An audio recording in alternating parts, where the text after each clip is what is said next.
I started investing in sports cards almost 20 years ago now, and at the time I did the best I could with what I knew. But after tens of thousands of hours in the market, tens of thousands of cards bought and sold, thousands of cards graded, seven figures in sales, and plenty of mistakes along the way I think about the card market today is completely different than it was in year one. And in this video, I want to walk you through 6 of the biggest transformations I've made over the years, including what I used to do, why I changed, and how I approach the market now so that you can accelerate your learning curve and become a better card investor faster. Let's dive right in. So the first one is one of the biggest differences between year 1 and year 20 for me, and that's the understanding that confidence comes from taking action. Now, I'm a big believer in learning, or else I probably wouldn't have dozens of videos trying to help people learn the card market on my channel here. But there comes a point where the only thing that's going to move you forward is taking action. So I'll take you back to when I was new in this market 20 years ago, and I didn't have a whole lot of money when I was first starting out, so I had to be really careful with where I spent my money. I wanted to grow my bankroll, and so I did a lot of quick flip plays, a lot of arbitrage where I was buying cards off of eBay for a discount, putting them onto eBay for full price, and making the spread there. And what's great about that play is that you basically are creating the profit margin when you make the purchase. So it's not very risky because you're getting a discount when you're buying the card. But it was a grind and it was hard to find those deals. It took a lot of time and I had much bigger goals in this space. And so I knew that eventually I was going to have to figure out a different strategy if I wanted to actually go a little bit faster. And so one of the things I saw people doing back then was grading. And so back then it was with BGS rather than PSA, but the fundamentals were the same. You send a card in, you get a good grade, and it comes back worth more than it was when you sent it. And so I thought to myself, well, hey, if they're doing this, surely there's a way I can figure this out too, right? And so I pulled some cards aside. I found ones that I thought had some upside if they got the grade I was looking for. I found ones that I thought were clean enough to get the 9.5 grade that I was looking for. Back then, that was similar to a PSA 10. And you know what I did next? I waited and I sat on those cards for months. And the reason why I waited was nothing other than fear. It was an uncertainty because I hadn't graded before. I wasn't sure if I was evaluating condition the right way. I wasn't sure if I was going to send off my cards and pay the grading fees and they're all going to come back as BGS ones and I was going to lose all my money. And even now, just saying those fears out loud, it sounds so silly, right? Like those are such irrational fears. Like, of course, you're not going to lose all your money. Of course, it's not a big deal to just send off an order to get graded. The best thing that happens is you get the exact outcome you're looking for and you make a bunch of money. The worst thing that happens is you don't get the grades you're looking for and you're just out the fees and the time. And so eventually I finally mustered the courage to get those cards out the door. And you know what happened? I went 4 for 5. I got 4 BGS 9.5 grades. And that was a big deal to me back then because I didn't have a whole lot of money to work with. So that was like a big step forward in my bankroll. So all that fear, all that uncertainty, all that doubt was for nothing. Really, the only thing that I did was hold myself back because I could have gone that much faster had I just got those cards out the door right away. But once I had done it once, it was off to the races. I said, man, this is awesome. All I have to do is get some clean cards together that have some upside and send them out for grading, pay a fee, and I get them back and they're worth more. That sounds like a really good deal to me. So how can I do as much of this as possible? And from that point forward, grading became a regular part of my strategy. But it wasn't from reading message board posts. It wasn't from asking people how to do it. It was from taking action. At the end of the day, I had a good enough understanding from doing the research that I could, and it came back to I needed to take action and actually get those cards on the clock for grading. Along similar lines, I used to play in the lower dollar cards, the stuff that was less than 50 bucks. Then I finally expanded out and got into my first $100 card. And I always thought, man, how cool would it be to own a $1,000 card someday? And sure enough, an opportunity came along where I saw a ton of potential. The card was $1,000.01, and I made the purchase. And guess what? The sun came up the next day. Everything was okay. I didn't lose all my money. And in fact, a few months later, I flipped that card for $1,850 and made a really nice profit even after fees. But what that did for me was huge because it got me used to the fact that I could own $1,000 cards. And now here we are years later, and that's just a regular part of the business. But it all starts with one, and you gotta take action to just get in the game and give yourself a chance to learn and get comfortable with some of these things that you know are going to likely be the right moves for you, but you just have to do it once and actually feel what it's like to be in that moment and actually experience it for yourself so that you can learn from it and keep moving forward. Card investing only looks risky to the people that don't know what they're doing. Once you understand how this works, man, it's not as scary as you might think. And learning definitely helps. I mean, do your research, go through, watch my library of videos is why I make this stuff. But just remember that action is what builds confidence. All right, the next one on my list of biggest transformations between year 1 and year 20 is that I now understand that time is massively undervalued in the card market. And so back when I was new, I would buy into cards and I was doing a lot of speculating. Once I got beyond the kind of quick flip phase and I had built up a little bit of bankroll, that gave me the flexibility to tie up some money for a little bit of time. Now, the good news there is that that gave me access to higher upside. It gave me access to plays that could make me more money when I was right about the player and I bought at the right time and sold at the right time. The challenge was the timeline was so vague, and oftentimes there just wasn't a timeline. So I would make these prospecting plays. I would make these speculative bets on these players where I'd buy into their cards expecting them to go out and play a certain kind of way on the field. And eventually the crowd would jump in on their cards and I'd have a whole stack of them ready to go on eBay, ready to sell. And that's how I turned my profit. And I had a lot of nice wins this way, but I found that I was holding most of these cards for months or even years before I was getting out of them. And some of the cards I never got out of. I still have some of those cards from the early days of failed prospects that basically went down to zero because I held them so long instead of just selling and cutting bait and getting to the next card. And so I'll tell you a story about this. One of the cards that helped make this real for me, where I really started to make the shift across my entire business. Back in 2015, I bought a Kris Bryant Topps Chrome Heritage Refractor rookie card as a BGS 9.5. And in 2016, Kris Bryant was amazing. He won the MVP. The Cubs won the World Series. That card did climb, and I had a chance to flip it for a profit. And because I was a greedy idiot, I chose not to. And so I held on to that one, thinking that it was going to go even higher than it did. I had it for sale, but I just never quite got the offer that I was looking for. And so I ended up holding it. And so what ended up happening is after that, it kind of tapered off a little bit, and then it tapered off some more. And pretty soon it was kind of like, man, I'm almost looking at taking a loss on this thing that I should have won on. And so it was about 3 years after I first bought that card that I finally sold it. And I did make some money. I made about $23 on that card. And what I realized as I was packaging that card up is, yes, I won on the card, but that was really still a loss, right? Like I should have sold that card far sooner because it just took so long to get out of that thing. And all the while, my money was tied up in that card, waiting for it to be moved. And instead, I could have just gotten the money out of that card when I had the chance. And I could have been making all these other plays and buying these other cards that would have climbed far higher and far faster than that Bryant did. And so the lesson here was simple. It was that holding out to try to avoid a loss or to try to actually make some money and get top dollar for a card, instead of just taking the sure profit when it's available quickly, sometimes taking a win after years is still a loss overall when you look at the big picture and what you could have done instead. So one of the shifts I made is to think about how much profit per month am I making? Because it's a good way to look at cards across different values and be able to kind of compare to see, are we actually being as efficient as we could be with this money? I'd much rather make 50 bucks in a month than 60 bucks in a year. Wouldn't you? And so everyone's so worried about winning or losing that they forget the fact that time is always working against you. Now, one of the best things that I've ever done for myself in this business was to start sending monthly grading orders. And what this did was it put me on a set schedule where I self-imposed a deadline. On the first of every month, I was going to send out whatever cards I had, no matter how many I had. And that was enough to force me to take action, right? Because I knew that I had to get my order out the door. And I knew I didn't want to be empty-handed and miss a month. I also didn't want to send a 2-card order in, right? So I had to buy some inventory and get some cards that looked like they were gradable. And it forced me to take enough action that I was sending out orders of 10 or 20 or 50 cards per month sometimes. Now, what was so great about this is that grading has a predetermined turnaround time. So even if it's long right now with PSA, we still know roughly the turnaround time, right? And so that means that we have a set schedule that we can force appreciate the value of our cards, or like make our values rise faster on our own schedule. And so this was a big switch for me because remember, I was doing all these speculative plays where I was holding on to cards for months or years at a time.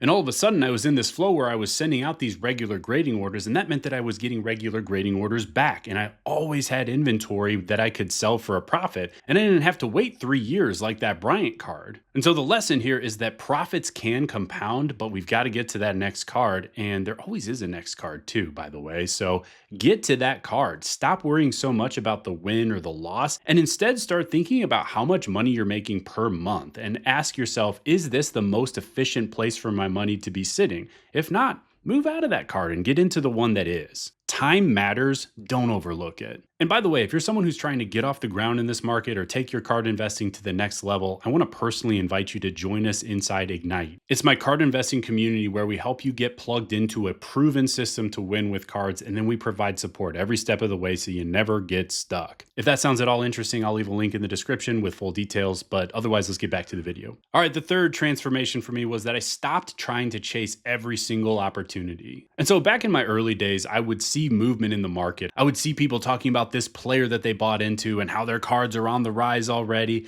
And I would get really bad FOMO, right? The fear of missing out. I would say, oh shoot, I don't have any of that guy. I got to go and jump in and get some before it's too late. And you know what that is? It's a giant mistake because first of all, by the time that I heard about it, the opportunity was usually gone, right? I was chasing what someone else had already done months earlier, and I wasn't in the same position as they were. The market had already started to climb, so you don't want to chase a play that's not there anymore. The other thing is this meant that I was chasing players and even sports that I didn't know much about. So I was putting money into places that I didn't have expertise. I'm really good with the big three sports. I don't know hockey all that well. I definitely don't know soccer very well. And there was a time a few years ago where I had a friend who was really into soccer who was talking up this product, saying how the rookie class is so great, how there's all these big hits in this product, how this guy is going to go on and be the next big star in the league. And he basically convinced me to buy a couple boxes of this product and break them. And first of all, that breaks every rule that I have about my own business. So I don't know what I was thinking, but I got kind of roped into the emotion of like, oh man, this sounds like a really good opportunity. This player sounds really good. There's all these other names that are solid in this product. You only have to hit this card to make a bunch of money on it. It's like, hold on, that's just so illogical. It has nothing to do with my business strategy. I don't break boxes as part of my strategy, and I certainly don't do soccer as part of my strategy. But I got roped into it because of the emotion. I didn't want to miss out on that opportunity. And the thing is, I knew better, so that's entirely on me. That is all my fault. And guess what? It hurt me. It's exactly the outcome that you would expect. I bought a couple of boxes. I spent big money on them. I opened them. I didn't do well. I got a couple of cards, graded them, but I still only got like a third of the money that I spent back on those boxes. And I ultimately lost over $1,000 on that play. And so at this point, I just don't chase anymore. I stick to my lane. I know where my expertise is. I know my bread and butter in this space. And I've just accepted that I'm not going to make money on every single card. I'm not going to buy into every player. And that's okay. I will cheer for you if you are going and making money on soccer cards. I will cheer for you if you're making money on hockey cards, or you buy into a basketball player that I overlooked, or maybe a baseball player that I knew about, but I didn't think they were any good. And then they've gone off and their cards have jumped a ton. Great, I'm happy for you. I want you to win. I want this market to thrive because when the market thrives, there's enough money going around for everyone, and that's what makes this so much fun. But the thing is, it doesn't always have to be me making the money on everything. I've got my plays. I know what my sports are. I know where my expertise is, and that's what I stick to. And it's served me really well over the years. The fourth transformation is that I stopped guessing and I stopped hoping. So beginner Ryan back in the day would have just been buying players thinking, oh man, this guy looks like he could be better in the future than he is today, and that's going to push his card values higher if that actually happens. And that was my entire strategy. That was it. I didn't have a plan for the card. I wasn't doing any grading. I was just buying players, hoping their performance would be enough to drive values higher and I'd be able to profit from that. And yeah, it did work from time to time, but what a lousy game plan that is. I didn't even have a goal. And I'm not talking about like a poorly defined, vague goal. I'm talking like I didn't have goals. I didn't even set a goal. I just thought, well, let's just go make some money and it'll be fine. It'll all work out. But if we have no goals, how in the world are we going to ever know when we get there? And how are we going to make any kind of game plan to get there? And so the big shift for me was to use some data and to use some math and to look at past sales and get an idea of what is the realistic upside for some of these cards. And this is what helped me ultimately build a system that I could follow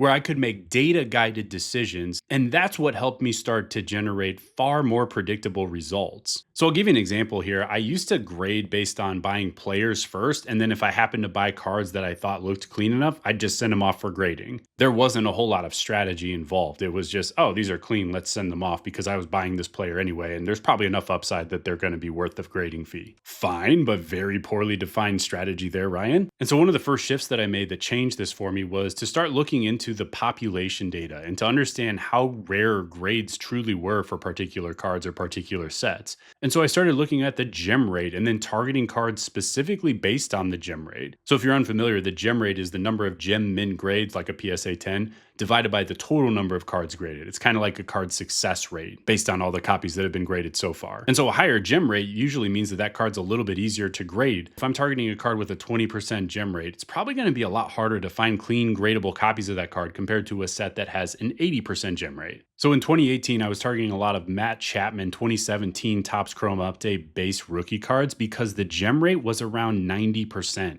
And even still, it's sitting around 89% all time. And then the same thing happened again in 2018 where Juan Soto's Topps Chrome Update rookie card, just the base card, also had a gem rate around 90%. And so I ended up ultimately grading more than 200 copies of both of these cards. And on one of the orders, I went 51 for 51 PSA 10s on the Matt Chapman Topps Chrome Update card.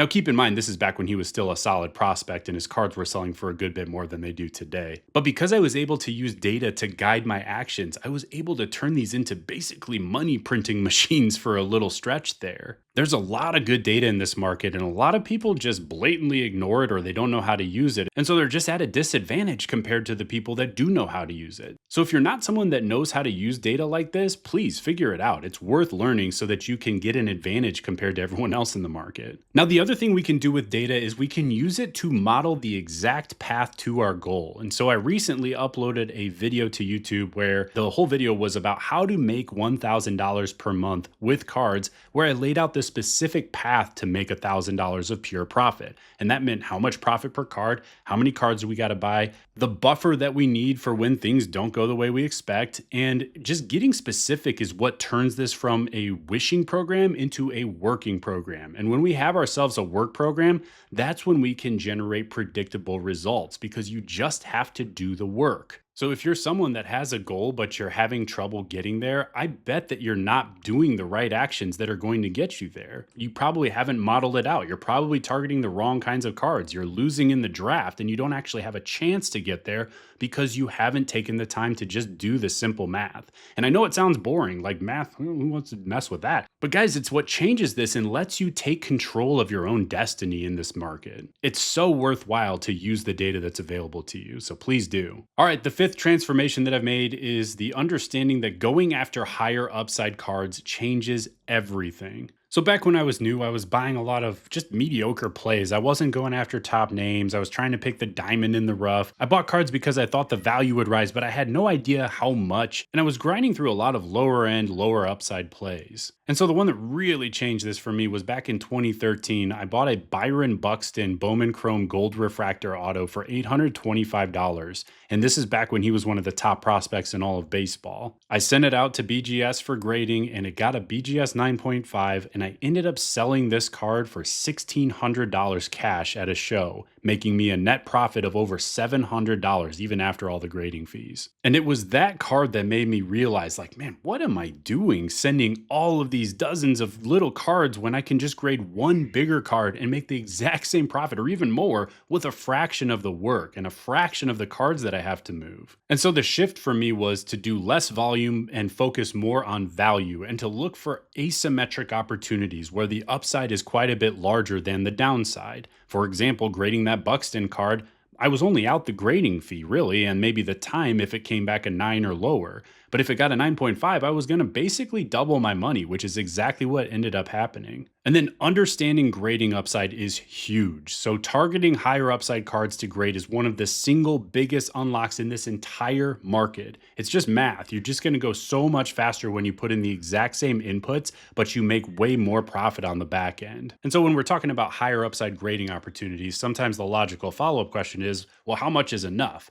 And so I created a rule for this that I live by these days, and I call it the 2x rule, where we're looking for cards where the PSA 10 is worth at least 2x the raw price plus the grading fee, so double your total cost. And this is what helps you avoid wasting money and time on cards where you're really just not going to make much, even if you get the outcome you're looking for and you get the PSA 10 grade. I don't know about you, but I want to win big when I get the grade I'm looking for, and the 2x rule helps us accomplish that. Now, keep in mind the 2x rule is more important on the lower end of the market because when you get into higher end cards like that Buxton Gold, for example, it actually doesn't even fit the 2x rule because it's more like a 1.8x rather than a 2x. I don't know about you, but I'm still pretty happy making $700 of net profit on a card. So on the higher end, I don't worry about this as much, but it does help quite a bit on the lower end with card selection for grading. All right, now the final transformation is the most important one of all, and that's that every card needs a purpose. So if I could go back in time and change one thing, I wish I had turned over more inventory faster when I was newer.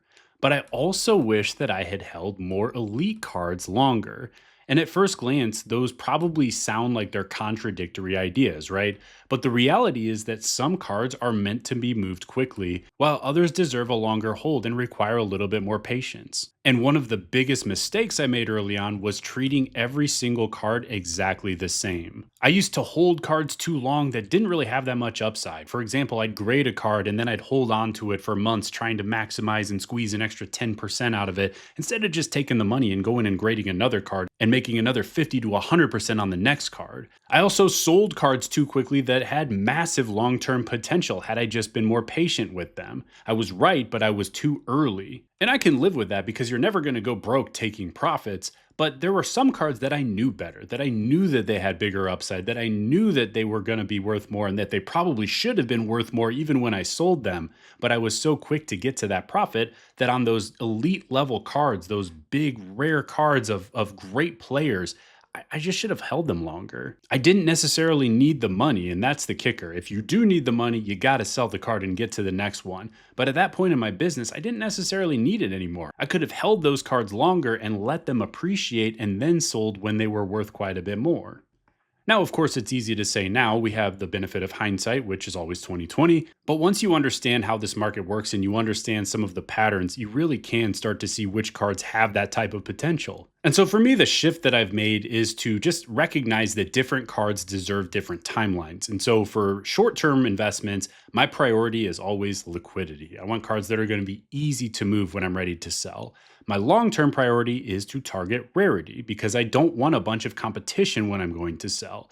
So for cards that I plan on holding more than, say, a year, I'm looking for the best card of the best players in the highest grade that I can fit into my budget. But every single card needs a predefined purpose before you buy it. And that's the key that's helped me quite a bit in recent years. Now, I like to use what I call the why-when framework. So before I buy any card, I want to be able to clearly explain why I think the value is going to rise and when I think it's going to happen. And if I don't like the answer to both of those, then it's probably not the best place for my money. Now, what's cool is you can use this framework when you're buying cards, but you can also use it on cards that you already own to make sure you kind of gut check, is this still an investment that I want to hang on to? Now, in my early days, everything was kind of just clumped together. It was just this big clump of business. All this inventory was in one spot. And at this point, I've kind of separated it out where I have two clear sides to my business. So the first side is the shorter term plays, like the grading plays and the seasonal timing holds, where these are cards that I'm going to have for just a handful of months before I flip out of them. And what this does is it creates cash flow on a pretty predictable timeline. And that's what creates cash flow and ultimately profits that I can then use for the other side of the business, which is to make longer term bets on cards or players that I really believe in. Now, with these plays, the expectation that I set when I'm buying the card is that I'm going to be holding it for a long time. So I'm not nearly as tempted to move out of those cards quite as quickly, even if I can make a profit after a month. And this is what gives me exposure to the giant upside that some of these cards have in today's market. But the key is that I've now clearly separated these two parts of the business, and so that helps me with when I'm expecting to move the cards from each side. Now, what's weird about the sports card market is that most of these lessons sound obvious once you've lived through them. But when you're newer, you just don't know what matters yet versus what to ignore. So, hopefully, hearing some of these shifts in thinking helps some of you avoid mistakes that took me years to figure out the hard way. And if you're someone who's ready to take action and you want to get to the next level with cards, join us in Ignite. There's a link in the description with full details. But otherwise, don't forget to subscribe, and we will see you on the next video.